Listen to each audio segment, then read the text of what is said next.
ফুরকান, সূরা আল ফুরকান 25 নম্বর সূরা। আলহামদুলিল্লাহি রাব্বিল আলামিন ওয়াসসালাতু ওয়াসসালামু আলা আশরাফিল আমবিয়াই ওয়া সাইয়্যিদিল মুরসালিন নবিয়িনা মুহাম্মদ ওয়া আলা আলিহি ওয়া আসহাবিহি আজমাইন। সুবহানাকা লা ইলমা লানা ইল্লা মা 'আল্লামতানা ইন্নাকা আনতাল আলিমুল হাকীম।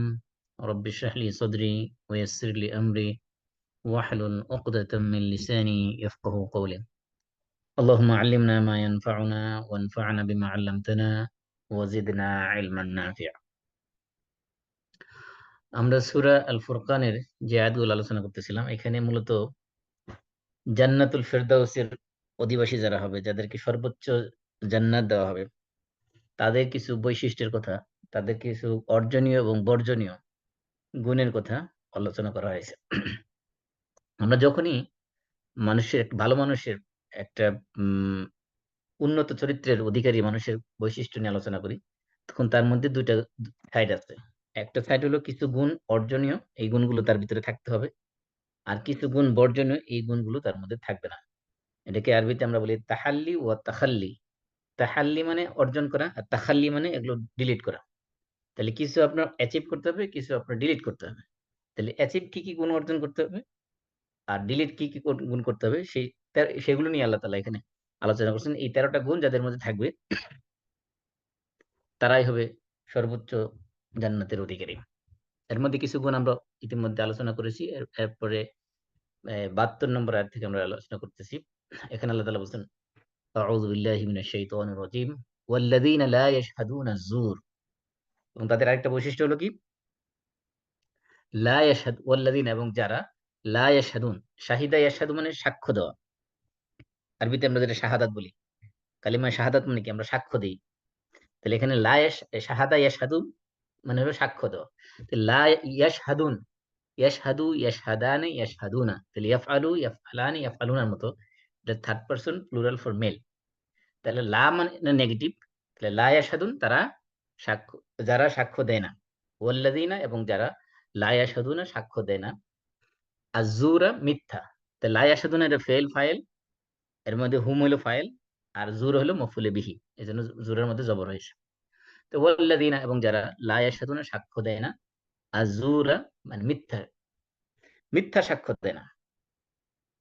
এখানে একটা জিনিস বলে রাখি, আমরা অনেক সময় একটা শব্দ মানে ভুল ব্যবহার করে থাকি, সেটা আমরা বলি সাক্ষী দেয় না। সাক্ষী কোনো সময় দেওয়া যায় না। সাক্ষী হলো যে যে ব্যক্তি যে সাক্ষ্য দেয়। তো কাজটার নাম হলো সাক্ষ্য দেওয়া। অনেকেই আমি শুনছি বলে থাকে যে সাক্ষী সাক্ষী দিছে, আদালতে সাক্ষী দিছে। সাক্ষী তো দেয় না, সাক্ষী হলো ব্যক্তিটা। তাহলে যে কাজটার নাম হলো সাক্ষ্য দেওয়া। তাহলে সেটা খেয়াল রাখতে হবে যে সাক্ষী না, অনেক সময় আমরা সাক্ষী বলে থাকি, সাক্ষী দিছে। ওয়াল্লাযীনা লা ইয়াশহাদুনা যুরা, এবং যারা কি করে না, জুর মানে হলো যার মধ্যে সত্যের ধার কাছে নেই, অর্থাৎ একদম মিথ্যা বানোয়াট সাক্ষী যারা, সাক্ষ্য দেওয়া, এটাকে বলা, এটা কোনো ইমানদারের বৈশিষ্ট্য হতে পারে না। যেমন মনে করেন আপনার আপনার পরিচিত লোক, তাকে বাঁচানোর জন্য আপনি কোর্টে যে মিথ্যা সাক্ষ্য দিয়ে আসলেন তার আহ, শত্রুর বিরুদ্ধে, এটা কোনো ইমানদারের বৈশিষ্ট্য হতে পারে না, যত আপন জন হোক না কেন।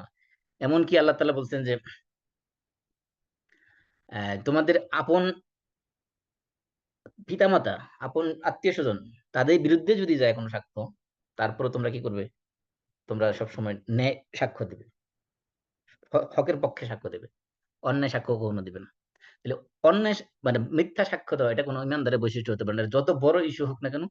এখানে কোনো কম্প্রোমাইজ করার কোনো সুযোগ নেই সাক্ষ্য দেওয়ার ক্ষেত্রে। কারণ এটা হলো, কারণ সাক্ষ্য যখন দেওয়া হচ্ছে, তখন কিন্তু সেখানে আপনার আল্লাহর নামে সাক্ষ্য দিতেছে, কসম করার মতো অনেকটা। তার মানে আপনি আপনি এখানে জেনে শুনে একটা মিথ্যাকে এস্টাবলিশ করতেছে। এই জন্য এটা জঘন্যতম কবিরা গুনার মধ্যে পড়ে। আল্লাহ তাআলা বলছেন, ইমানদের এই জান্নাতের অধিকারী যারা হবে, তাদের বৈশিষ্ট্য, তারা কখনো মিথ্যা সাক্ষ্য দিবে না। আরেকটা কি, ওয়া ইযা মাররু বিল্লাগwi, ওয়া এবং ইযা মানে যখন, ওয়া ইযা আর যখন, মাররু তারা গমন করে, মাররা ইয়ামুররু মানে গমন করা, চলা আর কি। মাররা বি মানে কোনো কিছুর সাথে, কোনো কিছু পাশ দিয়ে যাওয়া। বি হলো, এটা হলো একটা অ্যাপ্রোপ্রিয়েট প্রিপোজিশনের মতো।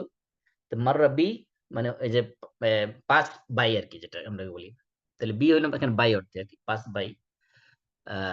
বা পাস বাই উইথ বলতে পারেন আপনারা। লাগু, লাগুন মানে কি? লাগুন শব্দের অর্থ হলো অহেতুক, মানে অনর্থক, যেটা কোনো মিনিংলেস কোনো কিছু। এমন কোনো কাজ করা হচ্ছে যে কাজের মধ্যে কোনো ফায়দা নেই, মানে অহেতুক, অনর্থক, বেহুদা কোনো কাজ করা হচ্ছে, এমন কোনো কাজের পাশ দিয়ে যখন তারা যাবে, তখন তারা কিভাবে যাবে? ওয়াইজা মাররু বিল্লাগwi, মাররু, আবার মাররু আসছে। মাররু মানে চলবে তারা। কিরামা, কিরাম মানে হলো মানে কিরাম সম্মানের সাথে। আমরা কোরআন শরীফে আছে না কিরামান কাতিবিন, মানে সম্মানিত দুইজন লেখক। তো কিরাম মানে হলো সম্মানের সাথে, অর্থাৎ তারা নিজের ডিগনিটি, নিজের সম্মান, মর্যাদা এগুলো বজায় রেখে তারা ওই জায়গা থেকে চলে যাবে। তার মানে অহেতুক কাজের মধ্যে কখনো কোনো ইমানদার ইনভলভ হতে পারে না। মনে করেন একটা মজলিসে ধরেন এখানে আহ, আম, অন্য কারো গীবত করা হচ্ছে ধরেন ফর এক্সাম্পল, তাহলে এটা একটা অহেতুক জিনিস, যেটার মধ্যে কোনো বেনিফিট নেই। অথবা মনে করেন এক জায়গায় গানের আসর বসানো হচ্ছে, অথবা গাজার আসর বসানো হয়েছে, অথবা আহ, নর্তকী কিনে নাচ গান করা হচ্ছে, অথবা মনে করেন যে বাজারে গেলেন, যে দেখলেন যে সেখানে ম্যাজিক দেখানো হচ্ছে, বেলকিবাজি দেখানো হচ্ছে। এই যে এগুলো অহেতুক কাজ, অহেতুক সময় নষ্ট, মানে এগুলো কোনো ভিত্তি নাই, মানে কোনো বেনিফিট নাই, এরকম বেনিফিট নাই, যেগুলো ইউজলেস কাজ, যেগুলো যেগুলোর কোনো মানে বেহুদা, অনর্থক, এই ধরনের কাজে কোনো ইমানদার কখনো ইনভলভ হতে পারে না। তারা কি করে? ওই সকল কাজ যখন তারা দেখবে, তখন তারা কিরামান, তাদের নিজের সম্মান, ডিগনিটি, মর্যাদা বজায় রেখে সেখান থেকে তারা চলে যাবে। যদি কাজ দিয়ে যায়ও কখনো ভুলে, বা কোনো পরিস্থিতির শিকার হয়ে যদি এরকম কোনো পরিস্থিতির পরেও, তাহলে সেখান থেকে সে নিজের সম্মান বজায় রেখে সেখানে আস্তে করে সেখান থেকে সরে পড়বে। আরেকটা বৈশিষ্ট্য কি? والذين إذا ذكروا بآيات ربهم لم يخروا عليها সুম্মা ওয়া উমিয়ানা। ওয়াল্লাযিনা, এবং যারা, ইযা যখন, যুক্কিরু মানে তাদেরকে উপদেশ দেওয়া হয়। যুক্কিরু এটা প্যাসিভ ফর্মে আসছে। এটা মূল মূল রুট হলো যিকির। যিকির মানে কাউকে যিকির করে দেওয়া, মানে স্মরণ করে দেওয়া। আমরা আল্লাহর যিকির করি মানে আল্লাহকে স্মরণ করি। তো যুক্কিরু মানে তাদেরকে স্মরণ করিয়ে দেওয়া হয়। ওয়াল্লাযিনা ইযা যুক্কিরু, এবং এবং তারা তাদেরকে যখন স্মরণ করে দেওয়া হয়। স্মরণ করে দেওয়া মানে কি? তাদেরকে যখন উপদেশ দেওয়া হয়। কিসের মাধ্যমে উপদেশ দেওয়া হয়? বিআয়াতি রাব্বিহিম, এই যুক্তির উপরে এটা অ্যাপ্রোপ্রিয়েট প্রিপোজিশনের মতো বি আসছে। ওই যে মাদুর উপরে যেরকম বি আসছে, এরকম যুক্তির উপরে বি আসছে। যুক্তিরু বি মানে কোনো কিছু দ্বারা উপদেশ দেওয়া, বি মানে দ্বারা, দিয়া। তাহলে যুক্তিরু তাদেরকে উপদেশ দেওয়া হচ্ছে, তাদেরকে স্মরণ করে দেওয়া হচ্ছে, বি মানে দ্বারা, কিসের দ্বারা? আয়াতি রাব্বিহিম। আয়াত মানে তো আয়াত আমরা জানি, আল্লাহ কোরআনের আয়াত। আর রব্বিহিম তাদের রবের আয়াত। তাহলে আয়াত রব্বিহিম, এটা মুদাফ এবং মুদাফ ইলাইহি মুদাফ। তাহলে রবের আয়াতের, তাদের তাদের রবের আয়াতের মাধ্যমে। তো তাদের রবের আয়াতের মাধ্যমে যখন তাদেরকে কি করা হয়? উপদেশ দেওয়া হয়। অর্থাৎ মনে করেন একজন মানুষকে কোরআন দ্বারা বোঝানো হয়েছে, আল্লাহর বাণী দ্বারা বোঝানো হয়েছে। কোরআনের পরে তো এর চেয়ে পিওর কোন সত্য, এর চেয়ে অথেন্টিক কোন সত্য আর হতে পারে না। একজন মানুষ যদি কোরআন দিয়ে উপদেশ দেওয়ার পরও সে সেখান থেকে মুখ ফিরিয়ে নেয়, তাহলে বুঝতে হবে সে আসলে ইমানদারের বৈশিষ্ট্যের মধ্যে পড়ে না, একজন খাঁটি ইবাদুর রহমানের ভিতরে সে নাই। কারণ একজন কাফের, এটা তার বৈশিষ্ট্য যে কাফের, সে কোরআনে আয়াত শুনবে, সে সেখান থেকে মুখ ফিরে নেবে, সে এটাকে অপব্যাখ্যা করবে, সে এটা নিয়ে গড়িমসি করবে, এটাকে মানে অ্যাটেনশন পে করবে না এটার প্রতি। এই যে পেইং অ্যাটেনশন, এটা হলো ইমানদারের বৈশিষ্ট্য, যে যখনই কোরআনে কোনো আয়াত সে শুনবে, আল্লাহ তাআলা কোনো আদেশ বা কোনো নিষেধ, কোনো উপদেশ, কোরআনের যে কোনো বক্তব্য যখন সে শুনবে, তার অবস্থানটা কি হবে, তার ভূমিকাটা কি হবে তখন? আল্লাহ বলছে লাম ইয়াখিরু আলাইহা। খাররা ইয়াখিরু মানে হলো উপর হয়ে পড়ে থাকা। তে খাররা ইয়াখিরু আলাইহা মানে আলা মানে উপরে, হা মানে ইহার। ইহা মানে হা দ্বারা রেফার করেছে কিসের দিকে? আয়াতের দিকে। অর্থাৎ ওই আয়াতের মাধ্যমে যে উপদেশ দেওয়া হয়েছে, ওই আয়াতগুলো শোনার পরে তার অবস্থা কি হবে? লাম ইয়াখিরু আলাইহা, সে এটার উপরে থাকবে না। কি অবস্থায়? সুম্মান সুম্মাও ওয়া উমিয়ানা। সুম্মান মানে হলো আপনার যে বধির, হ্যাঁ, বা যে বোবা আরকি। আরেকটা কি? উমিয়ানা মানে অন্ধ, মানে কানা এবং বধির, যে কানেও দেখে না, সরি, কানেও শোনে না এবং মুখে কথাও বলতে পারে না, এমন নির্বোধের মতো আচরণ সে করবে না। অর্থাৎ তার মানে বোঝানো হচ্ছে সে কান দ্বারা শুনবে, মুখ দ্বারা যখন যেমন তেলাওয়াত করতেছে বা মুখ দ্বারা কথা বলতেছে, কথা বলবে, কান দ্বারা শুনবে, শোনার পরে সে হৃদয়ঙ্গম করবে, সেটার উপর আমল করবে, এটাই বোঝানো হচ্ছে যে অর্থাৎ কোরআন দ্বারা যখন তাদেরকে উপদেশ দেওয়া হবে, সে বুবা বধির অন্ধর বধির এবং অন্ধের মতো সে কি করবে না, এই কোরআন আয়াতের সামনে সে পড়ে থাকবে না। অর্থাৎ এটাকে সে কোরআনের আদেশগুলোকে, কোরআনের উপদেশগুলোকে অ্যাকসেপ্ট না করে এটার মতো অন্ধের মতো বা বোবার মতো সে আচরণ করবে না, বরং সে এমন আচরণ করবে সে একজন জাগ্রত বিবেকবান মানুষ। সে যা শুনছে সে তা বুঝেছে এবং বুঝে সেটা অ্যাকসেপ্ট করেছে এবং সেটা সে অ্যাকশনের মধ্যে গেছে। মানে এই কোরআনের মধ্যে তাকে যা বলা হয়েছে সেগুলো সে অ্যাকশন প্ল্যানের মধ্যে নিয়ে আসছে। তার মানে সে শুধুমাত্র কোরআন শুনলো, শুনে এটা এমন আচরণ করবে না যে শুনছি তো শুনছি, এটা তো প্রতি হবে 10 নাকি হয়ে গেছে, এখন এটা আমল করার দরকার নেই, বিষয়টা এমন না। কোরআন শুনলে তারা শুনবে, এটা বুঝবে এবং সে অনুযায়ী আমল করবে। কারণ আল্লাহ তাআলা বলছে যে ইবাদুর রহমানের বৈশিষ্ট্য হলো যখন তাদেরকে কোরআন দ্বারা উপদেশ দেওয়া হবে, তখন তারা অন্ধের মতো এবং বোবার মতো আচরণ এই কোরআনের সাথে করবে না। মানে শুনে না শোনার বান করা, দেখে না দেখার বান করা, এরকম তারা করবে না। তার মানে এখানে বোঝানো হচ্ছে যে কোরআন দ্বারা যখন তাদেরকে উপদেশ দেওয়া হবে, তারা অত্যন্ত আন্তরিকতার সাথে এই কোরআনের উপদেশকে মেনে নিবে এবং সেই অনুযায়ী তাদের বাস্তবিক জীবনে, দৈনন্দিন জীবনে সেটাকে আমল করবে। এটা হলো ইমানদারের অন্য বৈশিষ্ট্য। অর্থাৎ কোরআন দ্বারা উপদেশ দেওয়ার পরে কোরআনের সাথে হাদিসও চলে আসে অটোমেটিক, কারণ যেহেতু হাদিস কোরআনের ব্যাখ্যা। কোরআন হাদিস, কোরআন এবং অথেন্টিক হাদিস যদি কারো সামনে দেওয়া হয়, তারপরে তার কোনো আর সাথে কোনো সে থাকার কথা না। তার মানে একজন সত্যিকার ইবাদুর রহমান যে হবে, তার থার্ড কোনো অপশন থাকবে না। কোরআন এবং হাদিসের পরে থার্ড কোনো অপশন তার কাছে আর থাকবে না, যদি সেখানে অথেন্টিক কোরআন হাদিস থাকে এবং কোরআন আয়াত যদি দিয়ে যদি সেখানে তাকে উপদেশ দেওয়া হয়। এটি হলো তার অন্যতম বৈশিষ্ট্য ইবাদুর রহমানের। আরেকটা বৈশিষ্ট্য কি? আরেকটা বৈশিষ্ট্য হলো তারা আল্লাহর কাছে দোয়া করে, কান্নাকাটি করে। আল্লাহ তাআলা বলছেন ওয়াল্লাযিনা ইয়াকুলুনা, এবং যারা বলে, ওয়াল্লাযিনা এবং যারা ইয়াকুলুনা বলে। তাহলে ইয়াকুলু, ইয়াকুলানি, ইয়াকুলুনা এটাও third person plural for mail. এবং তারা বলে, তারা কি বলে? মানে বলে মানে এখানে বলা বলতে এখানে দোয়া করে আরকি। এই বলে তারা দোয়া করে। কি দোয়াটা করে তারা? এই দোয়াটা আপনারা সবাই মুখস্থ করবেন এবং সম্ভব হলে প্রত্যেক নামাজের পরে এটা পড়বেন। আর প্রতিদিনই কয়েকবার পড়বেন। দোয়াটা কি? আল্লাহ তাআলা শেখানো দোয়া। আল্লাহ তাআলা শিখাচ্ছেন যে আমাদেরকে, যে আমরা যে ইবাদুর রহমান হতে চাই, তাহলে আমাদের দোয়ার ভিতরে এই দোয়াটাও থাকতে হবে। এটা এক ইবাদুর রহমানের দোয়া। সেটা কি? রব্বানা, হে আমাদের রব। রব মানে তো আমরা জানি, রব মানে প্রভু, আর না মানে আমাদের। তাই মুদাফ মুদাফিলের সম্পর্ক। রব্বানা, হে আমাদের রব। হাবলানা, হাব, ওয়াহাবা ইয়াহিবু থেকে হাব ইম্পারেটিভ আদেশসূচক শব্দ। তাহলে আমরা হেবা করি না, হেবা ওই হেবা থেকে আসছে। এই যে আমরা অনেক সময় জমিন, আহ, কেউ মারা গেলে বা মারা যাওয়ার আগে মানুষ কি করে, একজনকে একজনকে আত্মীয় স্বজনকে জমিন জায়গা জমি হেবা করে দিয়ে যায় বা হেবানামা দলিল করে দিয়ে যায়। এই হেবা মানে হলো দান করা।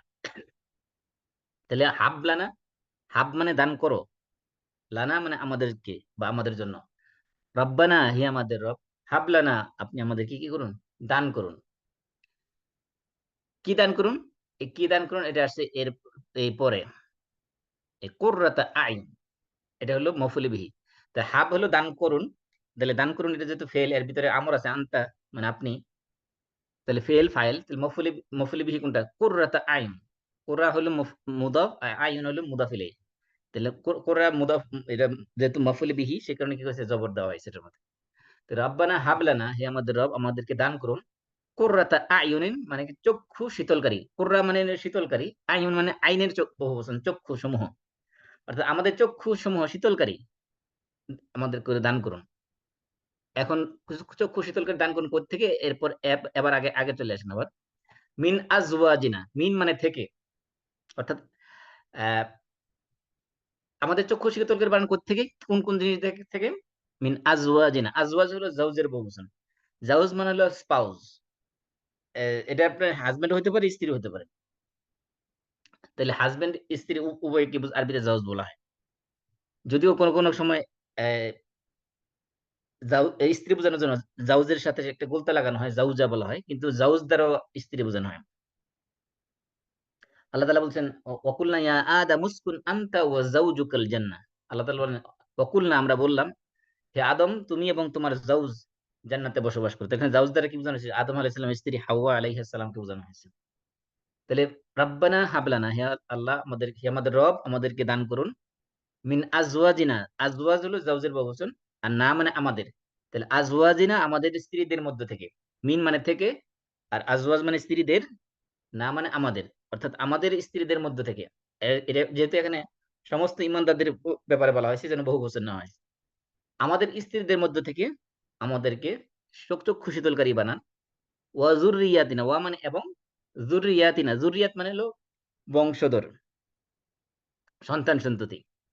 আমাদের সন্তান সন্ততি, আমাদের অফস্প্রিং যারা হবে এবং আমাদের স্পাউস যারা হবে, তাদের মধ্য থেকে আমাদেরকে চক্ষু শীতলকারী বানান। এটা একটা চমৎকার দোয়া। কারণ আপনার দুনিয়াতে স্ত্রী এবং সন্তান যদি চক্ষু শীতলকারী না হয় আপনার জন্য, তাহলে এই সন্তান এবং স্ত্রী এ দুটো, স্ত্রী না শুধু সন্তান বা স্বামী দুইটাই, এটা স্ত্রীর ক্ষেত্রে হতে পারে, পুরুষের ক্ষেত্রে হতে পারে, যদি চক্ষু শীতলকারী না হয়, অর্থাৎ তাহলে দুনিয়াটা একটা জাহান্নাম হয়ে যাবে। আপনার সন্তান যদি এমন হয় যে সন্তান আপনার কথা শুনেন না, সন্তান ডেভিয়েটেড হয়ে গেছে, মিসগাইডেড হয়ে গেছে, জুভেনাইল ডিলিনকুয়েন্সি যেগুলো আছে সেগুলোর মধ্যে সে ইনভলভ হয়ে গেছে, সে পর্নোগ্রাফিতে এডিক্টেড হয়ে গেছে, ড্রাগ এডিক্টেড হয়ে গেছে, মিসগাইডেড হয়ে গেছে সোজা কথা, তাহলে ওই সন্তান আপনার জন্য দুনিয়াতেই একটা আযাব। অথবা স্ত্রী, মনে করেন অনেক স্ত্রী আছে উম, যারা এক্সট্রা ম্যারিটাল অ্যাফেয়ার্স এ জড়িত হয়ে পড়েছে, অথবা এমন হাজবেন্ডও আছে যারা স্ত্রী বাসায় রেখেও নিজের স্ত্রীর সাথে কোয়ালিটি টাইম স্পেন্ড না করে সে অন্য মেয়েদের সাথে আসক্ত হয়ে পড়েছে। এই যে দুনিয়াতে বড় ধরনের বিপর্যয় সৃষ্টি হচ্ছে, এগুলোর কারণ হলো কি? কারণ হলো তাদের এই স্ত্রী নিজের স্বামীর কাছে তার স্ত্রী, আপন স্ত্রী ভালো লাগে না, স্ত্রীর কাছে তার আপন স্বামী ভালো লাগে না, অন্য পুরুষ ভালো লাগে, স্বামীর কাছে তার আপন স্ত্রী ভালো লাগে না, অন্য মহিলা ভালো লাগে। এই যে একটা রুচির যে বিকৃতি, বিকৃত রুচি, যে এটার কারণ হলো, কারণ আল্লাহ তাআলা তাদের অন্তরের মধ্যে তাদের স্ত্রীর প্রতি আকর্ষণ, স্বামীর জন্য স্ত্রীর প্রতি আকর্ষণ, স্ত্রীর জন্য স্বামীর প্রতি আকর্ষণ, এগুলো তাদের অন্তর থেকে আল্লাহ তাআলা উঠে নিয়েছেন। এই জন্য আল্লাহর কাছে চাইতে হবে এটা। কারণ হলো এই যে অন্তরের মধ্যে যে মহব্বত, ভালোবাসা, এটা কিন্তু, এই ভালোবাসা কিন্তু একটা সৃষ্টি, এটা একটা ক্রিয়েশন। এই ভালোবাসাটা সৃষ্টি করে কে? ভালোবাসাটা আল্লাহ সৃষ্টি করে। আল্লাহ তাআলা সূরা মারিয়ামে বলছেন, ইন্নাল্লাযীনা আমানু ওয়া আমিলুস সলিহাত সায়াজআলু লাহুমুর রাহমানু উদ্দা, যারা ঈমান আনবে, অনেক কাজ করবে, আল্লাহ রাব্বুল আলামিন তাদের জন্য মানুষের অন্তরে ভালোবাসা তৈরি করে দিবেন। তাহলে ঈমান এবং আমলে সালেহ, নেক কাজ করতে হবে, তাহলে অন্তরের মধ্যে আল্লাহ তাআলা ভালোবাসা পয়দা করে দিবেন। পাশাপাশি আল্লাহর কাছে এটা চাইতে হবে। এই দুয়ার মাধ্যমে চাইতে হবে, রব্বানা হাব লানা মিন আজওয়াজিনা ওয়া যুররিয়াতিনা, এবং আমাদের সন্তান সন্ততি। সন্তান সন্ততি বলতে শুধুমাত্র ছেলে মেয়ে বোঝানো হয়েছে না, এটা আপনার অফস্প্রিং যারা আছে, নাতি-পুতি সব হইতে পারে। কারণ যেকোনো আপনার জেনারেশনের মধ্যে যে কেউ যদি কোনো খারাপ কাজ করে সেটার বদনাম আপনার উপরে আসবে। আবার কেউ যদি কোনো ভালো কাজ করে, ভালো কোনো অ্যাচিভমেন্ট তার লাইফের মধ্যে, ক্যারিয়ারের মধ্যে পায়, সেটা সুনামও আপনার আসবে এবং আপনি সেটা বলে বেড়াবেন। আপনি প্রাউড ফিল করবেন, আমি আমার নাতিকে নিয়ে গর্বিত, আমি আমার ছেলেকে নিয়ে গর্বিত, আমি আমার মেয়ের ঘরে নাতিনকে নিয়ে গর্বিত। সে এই অ্যাচিভ করছে। এই যে অ্যাচিভমেন্ট গুলো, এগুলো আপনার গর্বের বিষয় হয়ে দাঁড়াবে। এজন্য চক্ষু শীতলকারী মানে এটা একটা কম্প্রিহেন্সিভ ওয়ার্ড। চক্ষু শীতলকারী মানে এমন সব কাজ তাদের দ্বারা আপনি করে নেন, এমন সব আচরণ, এমন সব যোগ্যতা, এমন সব ক্যারেক্টার, চারিত্রিক গুণাবলী তাদের মধ্যে দিয়ে দেন, যেগুলো দেখলে আমাদের চক্ষু জুড়ে যাবে, মন ভরে যাবে, চক্ষু শীতল হয়ে যাবে, ঠান্ডা হয়ে যাবে। এই জন্য আল্লাহ রাসূল বলছেন যে দুনিয়াতে আমার কাছে ৩ টি জিনিস আমার জন্য প্রিয় করে দেওয়া হয়েছে। হুব্বিবা ইলাইয়া মিন দুনিয়াকুম সালাসা। দুনিয়াতে, তোমাদের দুনিয়া থেকে আমার কাছে আল্লাহ রাব্বুল আলামিন ৩ টি জিনিস প্রিয় করে দিয়েছেন, পছন্দনীয় করে দিয়েছেন। এর মধ্যে একটা হলো আত-তিব, মানে সুগন্ধি, আতর বা পারফিউম যেটাকে আমরা যেটি বলি না কেন, মানে এগুলো সুগন্ধি যেটা, এটা আল্লাহ রাসূলের কাছে সবচেয়ে প্রিয় ছিল। আরেকটা কি ছিল? ওয়ান নিসা, এবং নারী। ৩ নম্বর কি? ওয়াজুইলাত লি কুররাতু আইনি ফিস সালাহ, এবং নামাজের মধ্যে নামাজকে আমার জন্য চক্ষু শীতলকারী বানানো হয়েছে। চক্ষু শীতলকারী বানানো, এটা এমন একটা ব্যাপার যে যখন কোনো কিছু আপনার চক্ষু শীতলকারী হবে তখনই ওটার প্রতি আপনার আকর্ষণ জাগবে। ওটার জন্য আপনি যেকোনো কিছু স্যাক্রিফাইস করতে আপনি রাজি হয়ে থাকবেন। যেন আল্লাহ রাসূল দেখেন, নামাজ যেহেতু আল্লাহ রাসূলের জন্য চক্ষু শীতলকারী ছিল, আল্লাহ রাসূল সাল্লাল্লাহু আলাইহি সাল্লাম রাতের বেলায় এত লম্বা নামাজ পড়তেন, এত লম্বা কেরাত পড়তেন, এত লম্বা রুকু সিজদা করতেন, এত লম্বা নামাজ পৃথিবীর কোন মানুষ আদৌ পড়েছে কিনা আমার জানা নেই। যে আল্লাহ রাসূলের স্ত্রী বলছেন যে তাওয়াররামাত কাদামাহু, আল্লাহ রাসূল সাল্লাল্লাহু আলাইহি ওয়াসাল্লাম ২ পা ফুলে যেত রাত্রিবেলা দাঁড়ায় থাকতে থাকতে। একটা মানুষ এতক্ষণ দাঁড়ায়া কোরআন তেলাওয়াত করা, এতক্ষণ দাঁড়িয়ে রুকু করা, মানে রুকু করা, সিজদা করা, এটা কখন সম্ভব হয়? যখন এই কাজটা তার কাছে এতটাই ভালো লাগে, এতটাই প্রিয় হয়ে যায় যে এর মধ্যে যে মজা দুনিয়ার আর কোন কিছুর মধ্যে এত মজা পাওয়া যায় না। তখনই ওই কাজের মধ্যে সময় ব্যয় করতে ভালো লাগে। এজন্য আল্লাহ তাআলা দেখেন, এই নামাজের ব্যাপারে আল্লাহ তাআলা কি বলছেন? নামাজটা হলো কঠিন। কঠিন কেন? কাদের জন্য? ওয়া ইন্নাহা লাকাবীরাতুন ইল্লা আলাল খাশিঈন। যারা খুশু যাদের অন্তরে আছে, আল্লাহর প্রতি যাদের ভয় এবং বিনয় এবং যাদের আছে, তারা ছাড়া বাকিদের জন্য এই নামাজ হলো কষ্টকর কাজ। যেন কুররাতু আইন হওয়ার জন্য, চক্ষু শীতলকারী হওয়ার জন্য শর্ত হলো যে ওই জিনিসটার প্রতি মনের ভিতরে একটা আকর্ষণ তৈরি করে দেওয়া, একটা মহব্বত, একটা টান, একটা হ্যাঁ, যেমন চুম্বক চুম্বক আকর্ষণের মতো, চম্বিক আকর্ষণের মতো। চুম্বক যেরকম কি করে একটা জিনিসকে টেনে নিয়ে আসে, এরকম কুররাতু আইন মানে চক্ষু শীতলকারী যখন বানায় দেওয়া হবে, তখন ওই জিনিসের প্রতি একটা আকর্ষণ আল্লাহ রাব্বুল আলামিন চোখের মধ্যে দিয়ে দিবেন, মনের মধ্যে দিয়ে দিবেন। এরপরে মনে করেন স্ত্রী বা স্বামী, তাদের কাউকে যদি আল্লাহ তাআলা স্ত্রী স্বামীর জন্য স্ত্রীকে যদি চক্ষু শীতলকারী বানানো হবে, অথবা স্ত্রীর জন্য স্বামীকে যদি চক্ষু শীতলকারী বানানো হয়, তারপরে তাদেরকে দুনিয়াতে যদি কোনো হুরপুরির সামনে এনে দেওয়া হয়, তখন তারা ওদিকে তাকানোর জন্য তাদের মন চাবে না। কারণ তারা আল্লাহ তাআলার এই নিয়ামত যা দিয়েছেন, এটা নিয়েই তারা সন্তুষ্ট থাকে। এইটা হলো এই পুরাতো আইনের মানে পাওয়ার মিনিংটা হলো এটা। আর এটা যদি না হয় তাহলে কি হবে? যদি আপনার যা আছে, আপনার স্ত্রী হিসেবে আপনার কাছে যে স্বামী আছে, তো আপনার স্বামী হিসেবে আপনার কাছে যে স্ত্রী আছে, এটা নিয়ে যদি আপনি স্যাটিসফাইড না থাকেন, সন্তুষ্ট না থাকেন, এর এর এর প্রতি যদি আপনার ভালো লাগা কাজ না করে, তাহলে কি হবে? তাহলে সবসময় দেখা যাবে 24/7 আপনার মনের মধ্যে অন্য কোনো চিন্তা, খারাপ চিন্তা মনের ভিতরে এসে বাসা বাঁধবে। তাতে দেখা যাবে মানসিক শান্তি যেটা, সেটা বিনষ্ট হবে, পারিবারিক অশান্তি সৃষ্টি হবে এবং স্বামী-স্ত্রীর মধ্যে যে সৌহার্দ্যপূর্ণ সম্পর্ক, সম্প্রীতি, ভালোবাসার সম্পর্ক, আম এই প্রীতি এবং মমতার সম্পর্ক, এগুলো কখনো আর বিরাজ করবে না। তখন সবসময় মন মেজাজ থাকবে খিটখিটে। স্বামী মনে করবে এই স্ত্রীকে বিয়ে করে আমি জীবনে চরম ভুল করেছি। এস এস এস বিয়ে না করে একে বিয়ে না করে সারা জীবন স্ত্রী ছাড়া থাকাই ভালো হতো। স্ত্রী মনে করবে যে এই পুরুষটাকে বিয়ে করে আমি জীবনে সবচেয়ে বড় ভুল করছি। একে বিয়ে না করে আমি যদি সারা জীবন চিরকুমারী থাকতাম তাহলে মনে হয় সবচেয়ে ভালো হতো। এইরকম মেন্টালিটি তখন তৈরি হবে যদি আপনার অন্তরের মধ্যে আল্লাহ তাআলা সেই ভালোবাসা সৃষ্টি না করেন। সেজন্য আল্লাহ রাব্বুল আলামিনের কাছে চাইতে হবে, আল্লাহ তুমি আমাদেরকে, আমাদের স্ত্রীদেরকে, আমাদের সন্তানদেরকে, আমাদের সন্তান-সন্ততি সবাইকে, তাদেরকে আমাদের জন্য চক্ষু শীতলকারী বানাও। কুররাতা আয়ুন বানাও। আর কি করো? ওয়াজআলনা লিল মুত্তাকিনা ইমামা। ওয়াজআলনা এবং আমাদেরকে বানাও। ওয়াজআল, ইজআল, জাআলা ইয়াজআলু ইজআল, এটা আমরের সিগা। এবং ইজআল এবং বানান। আপনি আমাদেরকে তৈরি করুন। কি বানান? তাহলে এই জাল যেহেতু আমরের মধ্যে প্রত্যেকটা আমরের ভিতরে এবং প্রত্যেকটা নাহির ভিতরে কি থাকে? একটা একটা প্রোনাউন থাকে, যেটা হলো ফাইল তার। তাহলে যদি বলি করো, তার মানে তুমি করো। আর যদি বলি করো না, তার মানে তুমি করো না। তাহলে এই যে তুমি করোর মধ্যে কি আছে? তুমি একটা প্রোনাউন কি আছে? একটা উজ্জ আছে। তাহলে ওয়াজআল আপনি আমাদের জন্য বানান। ওয়াজআল আপনি বানান। কাদেরকে বানান? না মানে আমাদেরকে। তাহলে ওয়াজআলনা এর ভিতরে ৩ টা জিনিস আছে। ফেল আছে, ফাইল আছে, মফউল বিহি আছে। তাহলে এটা একটা কমপ্লিট সেন্টেন্স। ওয়াজআলনা এটা ছিল ইজআলনা। এই ওয়াও আসার কারণে এই ইজআলের হামজার নিচে যে জেডটা ডিলিট হয়ে গেছে। এটা হয়ে গেছে ওয়াজআলনা।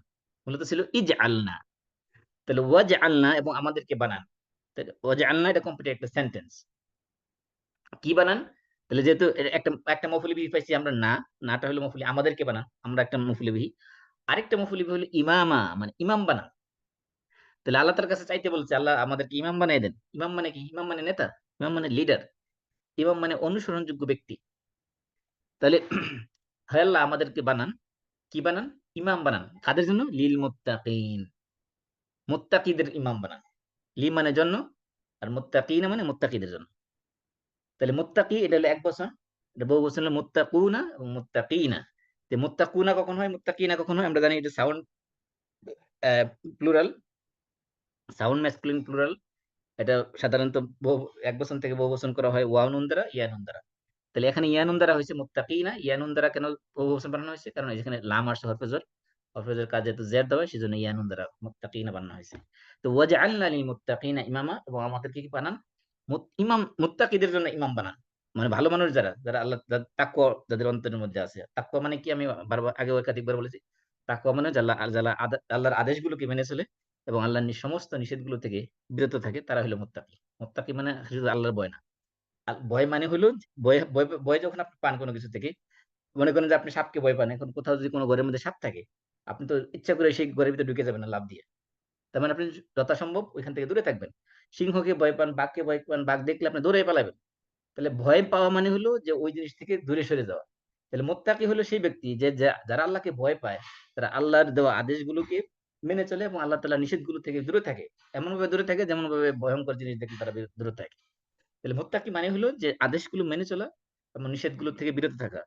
এমন মানুষ যারা, তাদের জন্য আমাদেরকে ইমাম বানায় দেন, তাদের জন্য আমাকে নেতা বানায় দেন। এখন একটা গুরুত্বপূর্ণ মাসালা আসছে, সেটা হলো যে কোনো ক্ষমতা, ক্ষমতা নিজের থেকে চাওয়া যাবে কিনা এবং ক্ষমতা চাইলে সেটা জায়েজ হবে কিনা, এটা নিয়ে আমরা ইনশাল্লাহ প্রত্যেকটা টপিক নিয়ে বিস্তারিত আলোচনা করবো। আগে আমরা অনুবাদটা শেষ করি, যেহেতু আমরা গত হালাকাতে অনুবাদ নিয়ে আলোচনা করেছি, ডিটেলস আলোচনা যাইনি।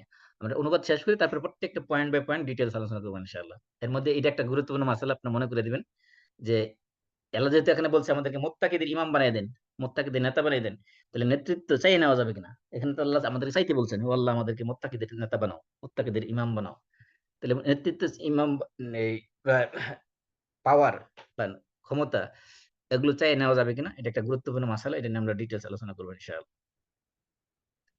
এই যে আহ 13টা বৈশিষ্ট্য বা 13টা গুণ আমরা বলতে পারি, এই 13টা গুণ আল্লাহ তাআলা আলোচনা করার পরে সর্বশেষ এখন এই যে ওয়াইবাদুর রহমান থেকে শুরু হয়েছিল, ওইবাদুর রহমান ছিল মুবতাদা, মানে ওটা সেন্টেন্সের শুরু, আর খবর হলো এখান থেকে শুরু। তার মানে এই মাঝখানে এই উলাইকা, এটা হলো খবর, মুবতাদার খবর। আমরা জানি যে একটা সেন্টেন্সের মধ্যে মুবতাদা এবং খবর থাকে, তো ওইটা হলো মুবতাদা আর এটা হলো খবর। তাহলে মাঝখানে যে এই মুবতাদা এবং খবর, মাঝখানে যে লম্বা অনেকগুলো সেন্টেন্স আছে, এগুলো হলো মুত্তাকিদের বৈশিষ্ট্য। মানে যারা জান্নাতি যাবে, এই জান্নাতীদের বৈশিষ্ট্য, বা ইবাদুর রহমান যারা আল্লাহর প্রিয় বান্দাদের বৈশিষ্ট্য, এই বৈশিষ্ট্যগুলো যারা অর্জন করবে, তাদের পরিণতি কি হবে সেটা আল্লাহ তাআলা এখানে বলছেন। উলাইকা, উলাইকা মানে এই সবেরা, বা উলাইকা মানে ওই, যেহেতু এটা এটাকে বলে ইসমে ইশারা বাঈদ, মানে দূরের কোনো কিছুকে ইশারা করার জন্য এটাকে আমরা আম, ইসমে ইশারা কারিব হলো, যেমন হাউলাই, এটা হলো এরা। আর যদি দূরে হয় কেউ, তাহলে বলো ওরা। তাহলে এই উলাইকা মানে ওই সকল লোকেরা। ওই সকল লোকেরা কারা? ওই সকল লোকেরা বলতে এখানে এই যে উপরে যে গুণগুলো বলা হয়েছে ইবাদুর রহমানের, এই গুণগুলো যারা অর্জন করছে তারা, এই যে এদেরকে, এরাই মানে, এরা মানে তারাই, তারা কারা? এই যে যাদেরকে, যাদের মধ্যে এই 13টা গুণ আছে, তারা, এদেরকে কি করা হবে? ইউজাউনা, ইউজাউনা জাযা থেকে আসছে। আজজা ইউজি মানে পুরস্কার দেওয়া, প্রতিদান দেওয়া, বিনিময় দেওয়া, রিওয়ার্ড দেওয়া। তাহলে ইউজা এটা হলো প্যাসিভ ফর্মে আনা হয়েছে। তাহলে ইয়াজজি ছিল মানে অ্যাক্টিভ ফর্মে, ইউজা যখন বলা হয়েছে এটা প্যাসিভ ফর্মে হয়ে গেছে। তো প্যাসিভ ফর্মে মানে দেওয়া হবে। তাহলে কে দিবে? কে দিবে এটা আল্লাহ উল্লেখ করেন। যদি বলতো আল্লাহ দিবেন, তাহলে বলে ইয়াজজিল্লাহ। অথবা আমরা বলি না জাযাকাল্লাহ, জাযা মানে প্রতিদান দেওয়া, বিনিময় দেওয়া। তাহলে ইউজা মানে প্রতিদান দেওয়া হবে। যেহেতু এখানে ফাইল উল্লেখ নেই, মানে যা প্রতিদানটা কে দিবে, এই জন্য প্যাসিভ ফর্মে নেওয়া হয়েছে। ইউজাউনা, তাদেরকে দেওয়া হবে। এটাও একটা প্যাসিভ ফর্মে, third person plural for mail. উলাইকা, তাদেরকেই ইউজাউনা, প্রতিদান দেওয়া হবে, পুরস্কার দেওয়া হবে। তাহলে ইউজাউনা দেওয়া হবে, এর মধ্যে ফেলও আছে, ফাইলও আছে, মানে নাইবে ফাইল আর কি। আর গুরফাতা হলো মফুল বিহি। গুরফা বলা হয় সাধারণত যে কোনো বাসস্থানের সবচেয়ে উপরের এবং সম্মানজনক যে স্থানটা, সেটাকে বলা হয় গোরফা। আর জান্নাতের মধ্যে সর্বোচ্চ মর্যাদার স্থান যেটা, সেটার নাম হলো গোরফা। এখানে গোরফা বলতে মূলত বোঝানো হয়েছে জান্নাত। জান্নাত বলতে এখানে বোঝানো হয়েছে যে জান্নাতের উচ্চ স্থান, উচ্চ মর্যাদাপূর্ণ স্থান তাদেরকে দেওয়া হবে। উলাইকা, এদেরকে বা এই তাদেরকে ইউজাউনা দেওয়া হবে পুরস্কার হিসেবে। গোরফা মানে অতি উচ্চ সম্মানিত স্থান, পুরস্কার হিসেবে তাদেরকে দেওয়া হবে। তাহলে গোরফার ভিতরে কি আছে? দুইটা মিনিং আছে।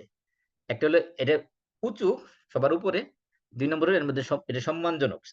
তাহলে সম্মানজনক এবং উঁচু আসন বা সিংহাসন, যেটাই বলি আমরা, সম্মানজনক এবং উঁচু সিংহাসন। আমরা সাধারণত কি করি?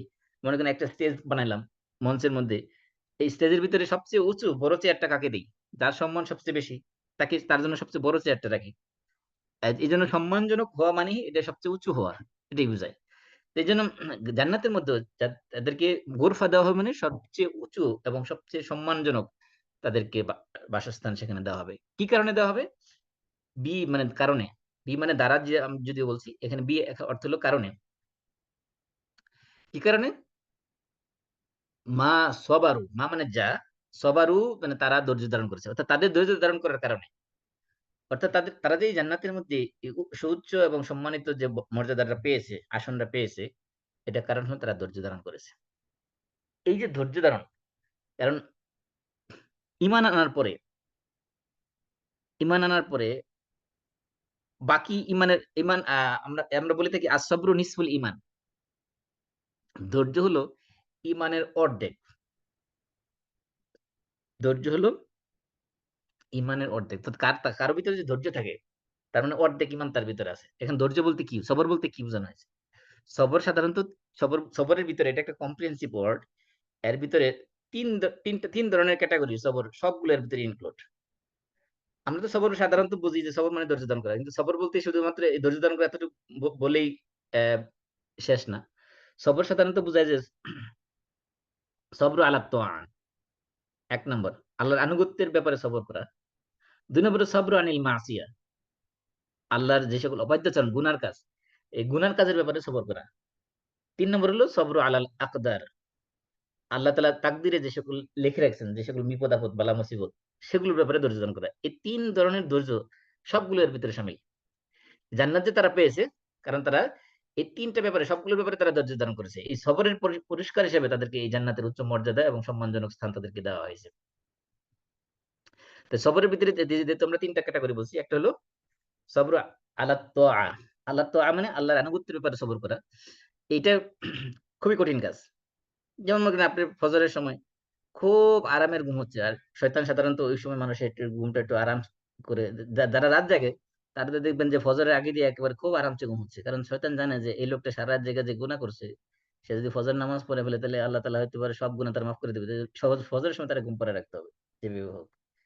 অথবা সারাদিন সারা রাতই ঘুমাইছে, তারপরে দেখবেন যে সারা রাত ঘুমাইলো, ঘুমটা খুব ডিপ ঘুম হয় নাই, সাউন্ড স্লিপ হয় নাই, এপাশ ওপাশ করছে, কিন্তু গভীর ঘুমটা আসতো কোন ফজরের আগে দিয়া। কারণ শয়তান চায় না যে এই লোকটা ফজরের নামাজ জামাতের সাথে আদায় করুক, অথবা ফজরের নামাজটা সময় মতো পড়ুক। এই জন্য এই যে ওই সময়ে এই শয়তানের এই আরামের ঘুমকে হারাম করে দিয়ে ঘুম থেকে জেগে ওঠাটা, এটা একটা সবর, একটা ধৈর্য। অথবা মনে করেন প্রচন্ড শীত, শীতের মধ্যে গরম পানিও নাই, তো ঠান্ডার মধ্যে মনে করেন এখানে তো মনে করেন টেপ চালিয়ে গরম পানি পারে। বাংলাদেশে তো এমন অনেক জায়গা আছে যেখানে আপনি গরম পানি আলাদা করে হিটার দিয়ে বা চুলার মধ্যে গরম না করলে আপনি গরম পানিও পাবেন না। সেখানে ওই শীতের মধ্যে ঠান্ডা পানি দিয়ে উজু করা, অথবা এই ঠান্ডার মধ্যে মসজিদে যাওয়া, এখানে তো আপনি গাড়ি দিয়ে চলে যান, স্নো পড়লো খবর হয় না। বাংলাদেশে অনেক মানুষ আছে দেখবেন এই শীতের মধ্যে, প্রচন্ড কনকনে শীতের মধ্যে ওই চাদর মুড়ো দিয়ে লুঙ্গি পরে চলে যাচ্ছে মসজিদের মধ্যে, তাদের ইনারও নাই যে ঠান্ডা প্রোটেক্ট করবে। এই যে ধৈর্য ধারণ করা ইবাদতের ক্ষেত্রে, প্রত্যেকটা কাজের মধ্যে ধৈর্য। মনে করেন আপনার এখন জাকাতের সময় আসছে, এখন আপনার কাছে টাকা আছে, কিন্তু এই টাকার প্রয়োজন আছে আপনার, এখন আপনার জাকাতও ফরজ আছে। এখন আপনি চিন্তা করছেন যে এত টাকা জাকাত না দিয়ে এই টাকাটা যদি আমি রেখে দিই, তাহলে তো এটা আমার ভালো কাজে লাগাইতে পারি। এই যে টাকা, আল্লাহ আল্লাহর নির্দেশ পালন মান্য করে নিজের হালাল পথে অর্জন করা, কষ্ট করে শরীরে রক্ত পানি করা টাকাগুলো আপনি মানুষকে দিয়ে দিবেন, গরিব মিসকিনকে, এটা একটা ধৈর্যের ব্যাপার আছে, চরম ধৈর্যের ব্যাপার আছে। অর্থের প্রতি যে লোভ লালসা, এগুলো ছেড়ে দিয়ে আল্লাহর জন্য, আল্লাহ সন্তুষ্টির জন্য এগুলো দিয়ে দেওয়া, এটা একটা ধৈর্যের ব্যাপার।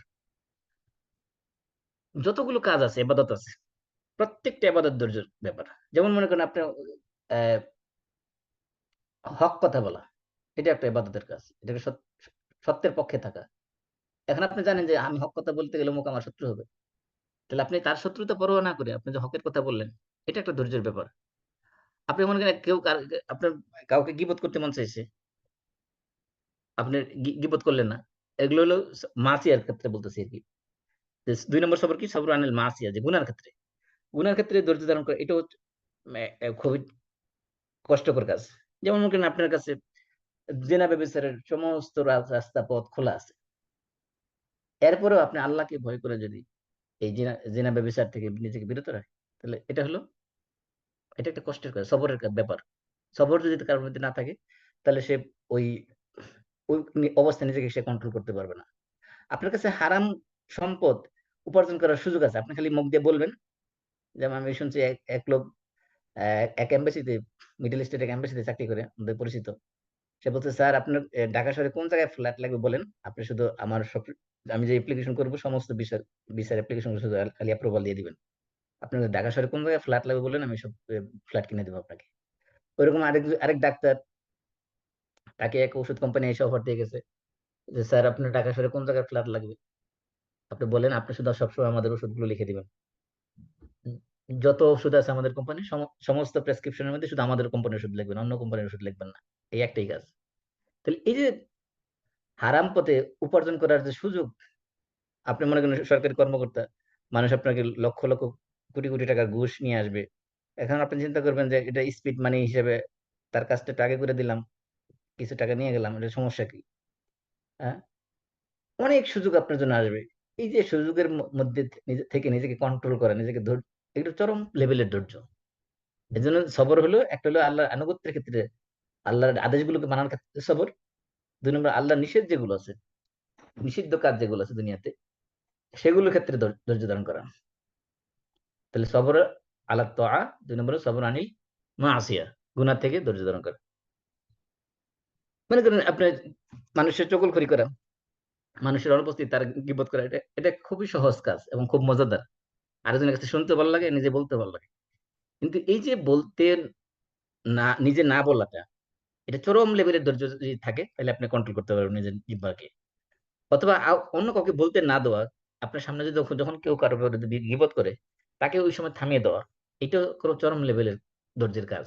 কারণ হলো আপনার যদি ধৈর্য যদি না থাকে, আপনি শুধু শুধু বলবেন যে সে বলতেছে আমি কি, আমি তো কোনো কিছু করলাম না, সে বলতেছে তার গুণ হবে না। আপনি যে শুনতেছেন ধৈর্য ধরে, আপনি যে শুনতেছেন তাকে প্রতিবাদ না করে, এটা এর জন্য আপনার গুনাহ হবে। কারণ আপনার সামনে যদি কোনো মুসলমানের হক নষ্ট করা হয়, মানে তার ব্যাপারে গীবত করা হয়, আপনার উচিত হলো ওই সময় তাকে থামিয়ে দেওয়া। বলবেন যে ভাই, এটা তো গীবত পর্যায়ে চলে গেছে, আপনি এটা থামিয়ে দেন, এই বিষয়ে আমরা আলাপ না করি। ঠান্ডা মাথায় তাকে বুঝাই দিবেন যে এটা একটা গীবত, এই বিষয়ে আমরা আলাপ না করি বেটার। তাহলে এই যে ধৈর্য ধারণ শুধুমাত্র ইবাদতের ক্ষেত্রে না, ধৈর্য ধারণ গুনার ক্ষেত্রে হতে পারে। 3 নম্বর হলো সবর আলাল আলাল আকদার, অথবা আলাল বালা ওয়াল মুসিবা, বালায়া ওয়াল মাসায়েব। যে বালা মুসিবত দুনিয়াতে যত আসে, এটা আপনার নিজের কামাই করা হোক, নিজের কাজের কারণে হোক, বিপদ আপদ হোক, অথবা আল্লাহ তাআলা ডাইরেক্ট আপনার উপর দেওয়ার মাধ্যমে হোক, যেটাই হোক না কেন। একটা হতে পারে যে আপনি কোনো দোষ নেই, আল্লাহ তাআলা আপনাকে পরীক্ষা করার জন্য একটা পরীক্ষা, বড় ধরনের বিপদ আপদ আপনার জীবনে দিয়ে দিয়েছেন। ওই বিপদ আপদের মধ্যে ধৈর্য ধারণ করা, এটা একটা। আরেকটা হলো আপনি একটা বোল্ড ডিসিশন নিয়েছেন, একটা কাজ করছেন, কাজটা আপনার ভুলের কারণে আপনার বড় ধরনের ক্ষতির সম্মুখীন হয়েছে, যেটাই হোক না কেন। সব, মোট কথা হলো যে আল্লাহ তাআলার নির্ধারিত যে সকল তাকদীরের মধ্যে আপনার জন্য যা লিখে রাখছে, সেগুলো যত খারাপ হোক না কেন, সেগুলোর উপর ধৈর্য ধারণ করা। তাহলে সবর বলতে এই সব কিছু ইনক্লুড।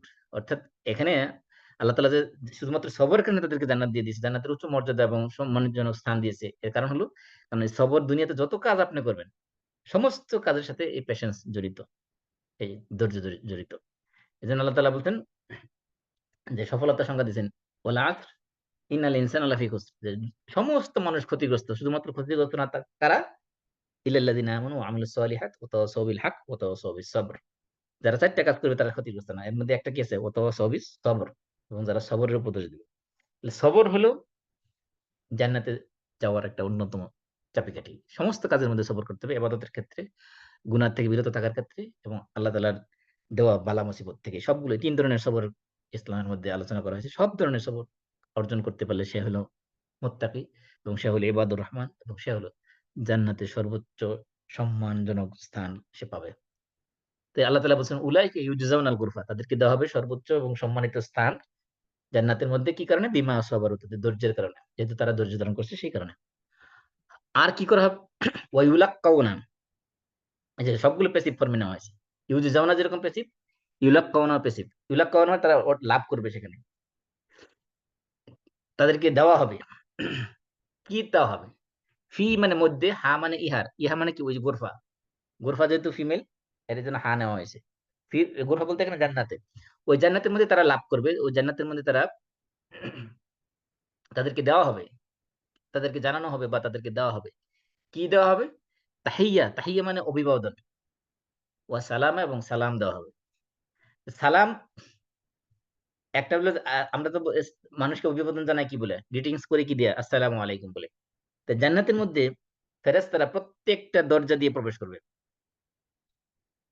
মিন কুল্লি বাব, সেখানে জান্নাতে যত যত গেট থাকবে সমস্ত গেট দিয়ে ফেরেশতারা যখন জান্নাতে প্রবেশ করবে, তারা তারা তাহিয়াতুম ফিহা সালাম, সেখানে সেখানে ফেরেশতারা তাদেরকে জান্নাতীদেরকে সালাম দেবে।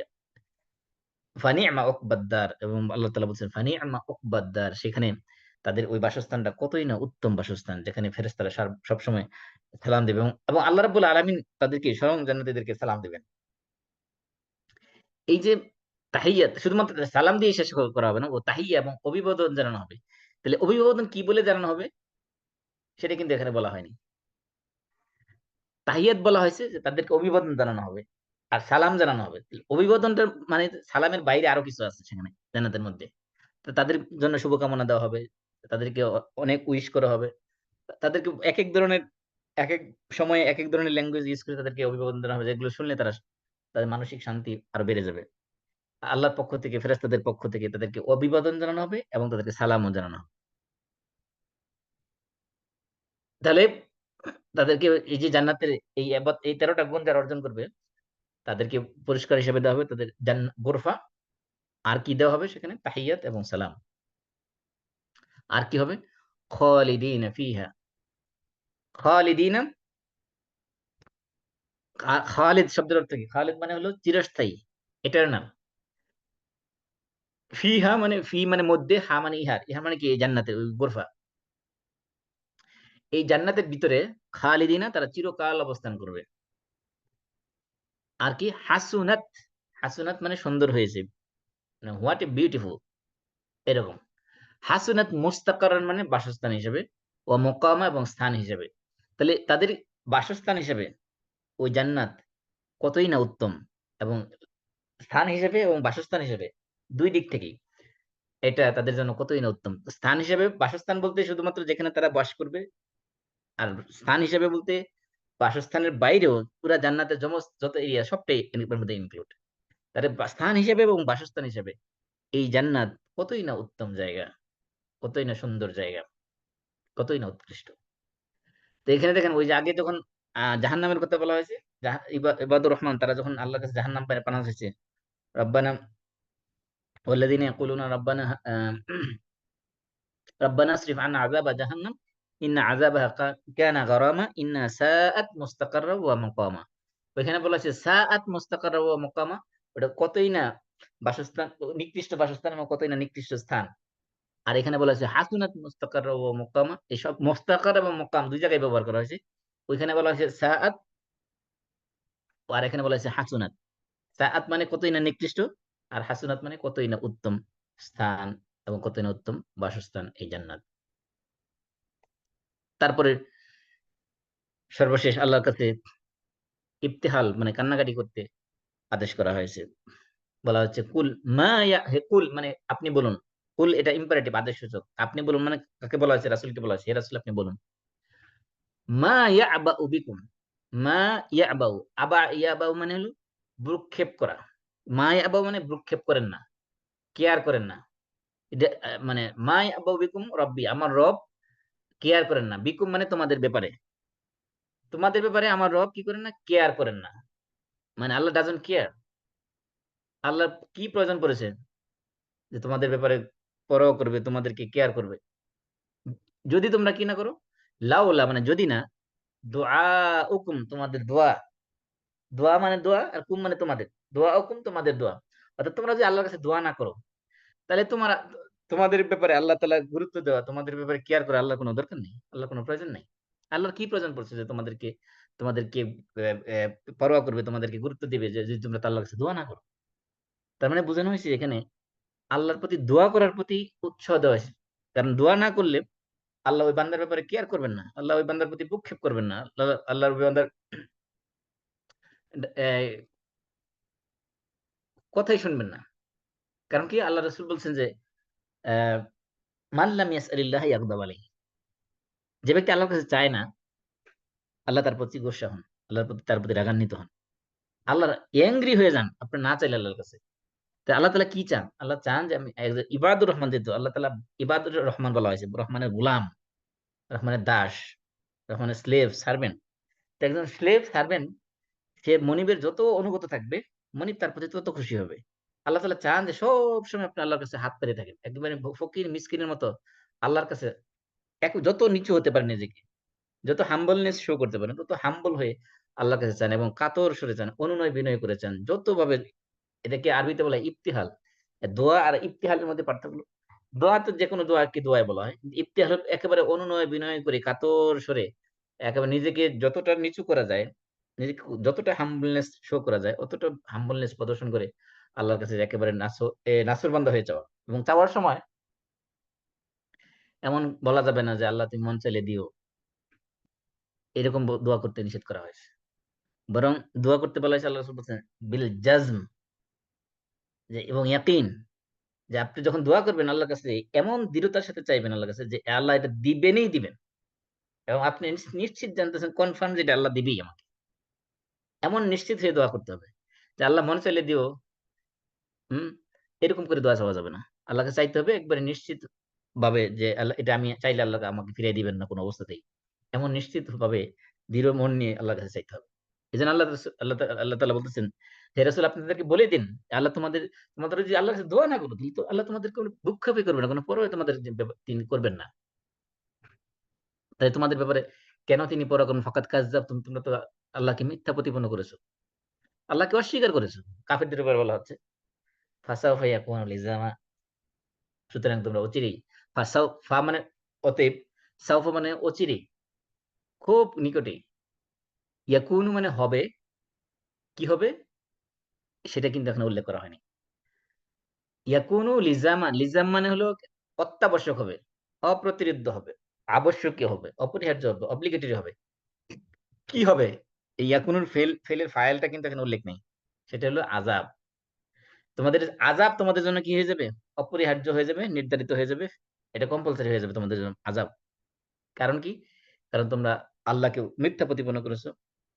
আল্লাহকে যেহেতু তোমরা অস্বীকার করেছো এবং তোমরা আল্লাহর কাছে দোয়া করতেছো না, সুতরাং তোমাদের জন্য আল্লাহর শাস্তি অবধারিত হয়ে যাবে, আবশ্যকীয় হয়ে যাবে। এই হলো আয়াতগুলোর সংক্ষিপ্ত অনুবাদ।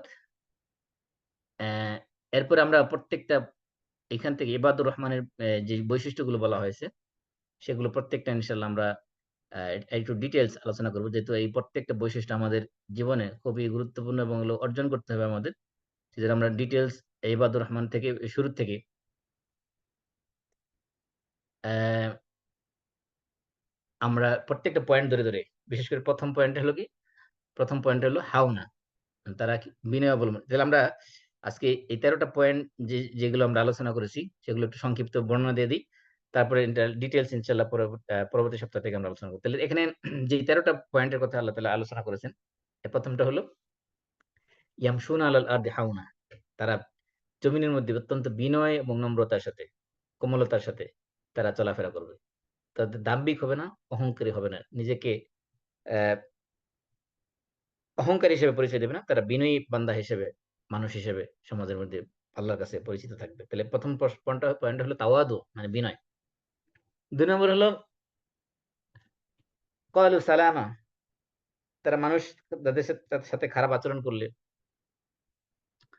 অথবা উম জাহেলরা তাদের সাথে কোন ধরনের মূর্খতাপূর্ণ আচরণ করলে তখন সেখানে সে শান্তি বজায় রাখার জন্য যা কিছু দরকার সেগুলো তারা করে। তার মানে পারসিভিয়ারেন্স, তাদের ভিতরে আছে সহনশীলতা। মানে উগ্র আচরণ তারা করবে না। মানে কেউ একটা খারাপ আচরণ করলো, তার এগেইনস্ট এ সে উল্টা আবার খারাপ আচরণ করলো, তাহলে তো সে তার মতই হয়ে গেল। ওই যে আমরা ছোটবেলায় কবিতা পড়ছিলাম না যে আহ, কুকুর আসিয়া উত্তম অধম, তো কবিতা পড়ছিলাম এরকম, কুকুর আসিয়া এমন কামড় দিল পথিকের পায়ে, কামড়ের চোটে বিষ দাঁত হতে ভীষণ ব্যথায় কাঁদে, এরকম একটা কবিতা ছিল। মানে কুকুর যদি আপনার কামড় দেয়, উল্টা তাকে যেমন কামড় দেওয়া যায় না, ঠিক তেমনি ভাবে কোনো মূর্খ মানুষ যদি আপনার সাথে কোনো মূর্খতাপূর্ণ আচরণ করে, কোনো অশ্লীল গালিগালাজ করে বসে, আ কোনো আপনাকে অ্যাটাক করে, পার্সোনালি অ্যাটাক করে কোনো কথা বলে, সেক্ষেত্রে আপনি সালাম মানে শান্তি বজায় রাখে এরকম আচরণ করবেন, অথবা তাকে সালাম দিয়ে তার কাছ থেকে দূরে সরে যাবেন। তাহলে ২য় পয়েন্ট হলো পারসিভিয়ারেন্স। মানুষের কষ্ট থেকে, মানুষ আপনাকে কষ্ট দিলে সেক্ষেত্রে কি করা? ধৈর্য ধারণ করা, শান্তি বজায় রাখা। ২ নম্বর বৈশিষ্ট্য। ৩ নম্বর হলো তাহাজ্জুদ গুজার হওয়া। ইয়াবিতুনা লিরাব্বিহিম সুজদান ওয়া কিয়ামা। সিজদা অবস্থায় এবং দাঁড়ানো অবস্থায় আল্লাহর জন্য রাত্রি যাপন করা, অর্থাৎ রাত্রি জাগ্রত থাকা। এখানে তাহাজ্জুদ বা কিয়ামুল লাইল যেটা আমরা বলি, কিয়ামুল লাইল এবং তাহাজ্জুদ এগুলো পড়া। তাহলে আমরা কিয়ামুল লাইল এবং তাহাজ্জুদের মধ্যে পার্থক্য বলছিলাম। কিয়ামুল লাইল হলো রাতের যেকোনো নামাজ, কি এশার নামাজের পরে যেই নামাজে আপনি পড়েন না কেন, নফল নামাজ, সেটাই হলো কিয়ামুল লাইল। আর তাহাজ্জুদ হলো এশার নামাজের পরে যদি আপনি ঘুমিয়ে যান, ঘুম থেকে উঠার পরে যে নামাজটা পড়বেন সেটার নাম হলো তাহাজ্জুদ। আর না ঘুমিয়ে যদি নামাজ পড়েন সেটা কিয়ামুল লাইল হবে, সেটা তাহাজ্জুদ হবে না। তাহলে আহ তাহাজ্জুদ এটা কিয়ামুল লাইলের অংশই বলা চলে। কিন্তু আহ সব কিয়ামুল লাইল কিন্তু তাহাজ্জুদ না। কারণ তাহাজ্জুদ হওয়ার জন্য শর্ত হলো কি? ঘুম থেকে উঠতে হবে। তারপর ৪ নম্বর বৈশিষ্ট্য হলো কি? তারা জাহান্নামের আযাব থেকে আল্লাহর কাছে পানাহ চায়। জাহান্নামকে তারা চরম পর্যায়ে ভয় পায়। যে জিনিস তারা ভয় পায়, দুনিয়াতে আমরা যেরকম যে জিনিসে যত বেশি ভয় পাই, ওই জিনিস থেকে দূরে থাকার জন্য তত বেশি চেষ্টা করি। যেহেতু ঈমানদারদের কাছে সবচেয়ে ভয়ংকর জায়গা হলো জাহান্নাম, সেজন্য তারা আল্লাহর কাছে জাহান্নাম থেকে পানাহ চায় সবসময়। এজন্য আমাদের দোয়ার ভিতরে ওইটাও থাকতে হবে। আমরা যেরকম এই যে আল্লাহ তাআলা যে দোয়া শিক্ষা দিচ্ছেন, ২ টা দোয়া কিন্তু এখানে শিক্ষা দেওয়া হয়েছে। একটা হলো জাহান্নাম থেকে পানাহ চাওয়ার জন্য, আরেকটা হলো সন্তান-সন্ততির ব্যাপারে। সন্তান-সন্ততির ব্যাপারে ওই যে বলা হয়েছে, রাব্বানা হাব লানা মিন আজওয়াজিনা ওয়া যুররিয়্যাতিনা কুররাতা আইন ওয়াজআলনা লিল মুত্তাকিনা ইমামা। ওইটা একটা দোয়া। আর এখানে জাহান্নাম থেকে পানাহ চাওয়ার জন্য শুরুর দিকে ওয়াল্লাযিনা ইয়াকুলুনা রাব্বানা আসরিফ আন্না। ওই রাব্বানা আসরিফ আন্না ওইটা আরেকটা দোয়া। ওইটাও পড়বেন আপনারা। রব্বানা আসরিফ আন্না আযাবা জাহান্নাম। হে আল্লাহ, আমাদেরকে জাহান্নামের আযাব থেকে রক্ষা করুন। ইন্না আযাবাহা কানা গারামা। কারণ এই জাহান্নামের আযাব হলো ভয়াবহ শাস্তি। ইন্নাহা সাআত মুস্তাকাররা ওয়া মুকামা। এটুক পর্যন্ত, এই মুকামা পর্যন্ত। রব্বানা আসরিফ আন্না আযাবা জাহান্নাম ইন্না আযাবাহা কানা গারামা ইন্নাহা সাআত মুস্তাকাররা ওয়া মুকামা। এই দোয়াটা পড়বেন জাহান্নাম থেকে মুক্তি পাওয়ার জন্য। আর শেষে যে দোয়াটা আল্লাহ তাআলা শিখিয়ে দিয়েছেন, রাব্বানা হাব লানা মিন আজওয়াজিনা ওয়া যুররিয়াতিনা কুররাতা আয়ুন। এখানে স্বামী এবং স্বামী-স্ত্রী এবং সন্তান-সন্ততিকে চক্ষু শীতলকারী বানানোর জন্য এবং মুত্তাকিদের ইমাম বানানোর ব্যাপারে দোয়া করতে বলা হয়েছে। এই ২ টা দোয়াই আপনারা সবসময় নিয়মিত পড়বেন। প্রতিদিন নামাজের পরে, অথবা নফল নামাজের সিজদার মধ্যে আপনি পড়তে পারেন। এগুলো দোয়া হিসেবে পড়তে পারেন, সমস্যা নেই। তাহলে ৪ নম্বর বৈশিষ্ট্য ছিল তাদের কি? তারা জাহান্নামকে ভয় পায়। ৫ নম্বর বৈশিষ্ট্য হলো তারা যখন দান সদকা করে, টাকা-পয়সা যখন খরচ করে, সেক্ষেত্রে তারা মিতব্যয়ী হয়, মধ্যম পন্থা অবলম্বন করে। কৃপণও হয় না, আবার একেবারে অপচয়ও করে না। তাই মিডল পাথ যেটা আমরা বলি ওসাতিয়া বা মডারেশন। এই মডারেশন বা ওসাতিয়া যেটা মধ্যম পন্থা অবলম্বন করে দান সৎকার করার ক্ষেত্রে একেবারে সব দান করে দিয়ে নিজে একেবারে ভিক্ষুক হয়ে বসে থাকে না। আবার এমন কৃপণ হয় না যে সবকিছু ধরে রাখলো। দেখা গেল যে সে এই টাকা থেকে সে মৃত্যুর আগে উপকৃত হইতে পারল না। দেখে গেল দুনিয়ার মানুষের জন্য। এরকমও হওয়া যাবে না। অর্থাৎ কৃপণও হওয়া যাবে না, আবার একেবারে এমন উদারহস্ত হয়ে যাবে না, নিজে ভিক্ষুক হয়ে যেতে হয়। তারপরে মধ্যম পন্থা অবলম্বন করা। ৬ নম্বর কি ছিল কি? যে তারা শিরক থেকে মুক্ত থাকবে। আল্লাহ তাআলার শিরকের সাথে নিজেকে ইনভলভ করবে না। ৭ নম্বর ছিল জিনা ব্যভিচার থেকে তারা নিজেকে মুক্ত রাখবে। ৮ নম্বর ছিল যে অন্যায়ভাবে মানুষকে হত্যা করা থেকে বিরত থাকবে। ৯ নম্বর হলো তারা তওবা করবে। ১০ নম্বর হলো মিথ্যা সাক্ষ্য দেওয়া। যেকোনো ধরনের মিথ্যা সাক্ষ্য বা মিথ্যা কথা বলা থেকে তারা বিরত থাকবে। ১১ নম্বর হলো যখন তারা কোনো আম মাররু বিল লাগwi, অহেতুক অনর্থক বেহুদা কোনো কথাবার্তা বা কোনো কাজের মধ্যে কাজ দিয়ে যখন যাবে, তখন তারা নিজেদের ডিগনিটি, সম্মান বজায় রেখে সেখান থেকে তারা আ চলে যাবে। ১২ নম্বর হলো যে কোরআনের আয়াতের মাধ্যমে যখন তাদেরকে কোনো উপদেশ দেওয়া হবে, তখন তারা সেটাকে মানে না শুনে না না শুনে না শোনার ভান করবে না, বা দেখে না দেখার ভান করবে না। মানে এরকম যাতে না হয়। বরং সে একজন বোবা বধির মতো কাজ করবে না। একজন সচেতন, বুদ্ধিমান, বিচক্ষণ এবং তার আন্ডারস্ট্যান্ডিং ক্যাপাবিলিটি আছে যে মানুষটার, সেই মানুষটা যেরকম একটা কথা শুনে যে আচরণ করে, সেরকম আচরণ করবে। অর্থাৎ সে কোরআন আয়াত শোনার সাথে, সাথে সেগুলো সে হৃদয়ঙ্গম করবে এবং সেটাকে এপ্লাই করার জন্য অ্যাকশন প্ল্যান এ যাবে। অর্থাৎ কোরআনের উপদেশগুলোকে সে নিজের জীবনে বাস্তবায়ন করবে। এটা হলো 12 নম্বর। আর 13 নম্বর হলো আল্লাহর কাছে ইবতিহাল করবে, কান্নাকাটি করবে, দোয়া করবে। কারণ দোয়া না করলে আল্লাহ কি করবেন? আল্লাহ তাআলা বলছেন যে আল্লাহ তাআলা বুককাপি করবেন না। কাকে কি পানিশমেন্ট দিল, কি দিল না। আল্লাহ তাআলা এবং একটা হাদিসের মধ্যে আসছে যে তোমরা যদি তোমাদের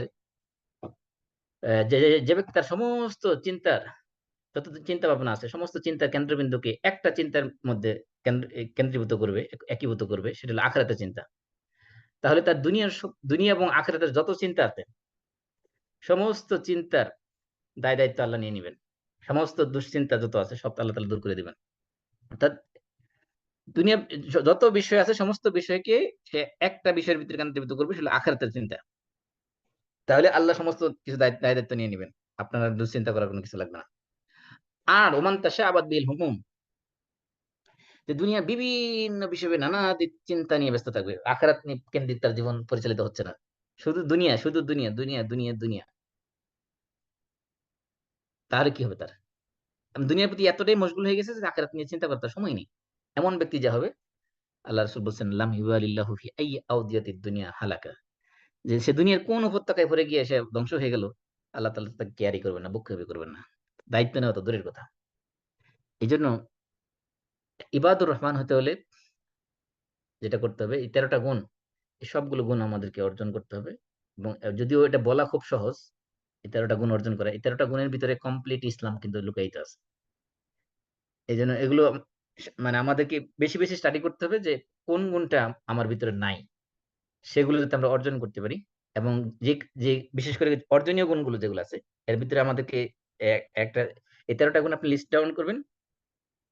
লিস্ট ডাউন করে দেখবেন যে কোন গুণগুলো আমার ভিতরে, অর্জনীয় গুণগুলোর মধ্যে কোন গুণগুলো আমার ভিতরে আছে, কোন গুণগুলো আমার ভিতরে নাই, কোন গুণগুলো আমার ভিতরে আছে কিন্তু দুর্বল পর্যায়ে আছে। তাহলে যেটা আছে ভালো পর্যায়ে এটা টিক মার্ক, যেটা দুর্বল পর্যায়ে আছে সেটাকে আহ প্রশ্নবোধক দিয়ে রাখতে হবে, মানে এটা ইমপ্রুভ করতে হবে। আর যেটা একবারে নাই সেটা তো আহ, নতুন করে এটাকে ইনিশিয়েটিভ এটা শুরু করতে হবে, মানে নিজের ভিতরে এটাকে ইনস্টল করতে হবে। এইভাবে যদি আপনি অ্যাকশন প্ল্যানে যান তাহলে দেখা যাবে যে এই গুণগুলো আপনার জীবনে অর্জিত হবে। আবার ঠিক ঠিক এমনি যেগুলো বর্জনীয় গুণগুলো আছে, বর্জনীয় গুণগুলোর মধ্যে যেগুলো আপনার অলরেডি আপনি বর্জন করে ফেলছেন, এগুলো আপনার চরিত্রের মধ্যে নাই, সেগুলো তো আছেই, সেগুলো টিক মার্ক, এগুলো আমার কাছে নাই। আর যেগুলো আছে কিন্তু মাঝে মধ্যে হয়, গুনার কাজগুলো মাঝে মধ্যে হয় কিন্তু নিয়মিত হয় না, সেগুলোকে কমপ্লিটলি ডিলিট করে দেওয়ার জন্য অ্যান্টিভাইরাস সেট করতে হবে দেহের ভিতরে। আর যেগুলো নিয়মিত হয়, যে গুণাগুলো, হ্যাঁ, সেগুলো অবশ্যই অবশ্যই ইমিডিয়েটলি তওবা করে এগুলো থেকে ফিরে ফিরে যেতে হবে। তাহলেই আপনার ইবাদুর রহমান হওয়া যাবে এবং জান্নাতের সর্বোচ্চ মাকাম এবং সবচেয়ে সম্মানজনক স্থান গোরফা যেটাকে বলা হয়েছে কোরআনের পরিভাষায়, সেই গোরফা ইনশাল্লাহ আমাদের নসিব হবে। আল্লাহ রাব্বুল আলামিন আমাদের সবাইকে সে তৌফিক দান করুন। কার কোনো প্রশ্ন আছে? প্রশ্ন না থাকলে আমরা শেষ করে দিচ্ছি। সবাই কাফারাতুল মাজলিস পড়ি। সুবহানাকাল্লাহুম্মা ওয়া বিহামদিক سبحانك আশহাদু আল লা ইলাহা ইল্লা আনতা আস্তাগফিরুকা ওয়া আতুবু ইলাইক।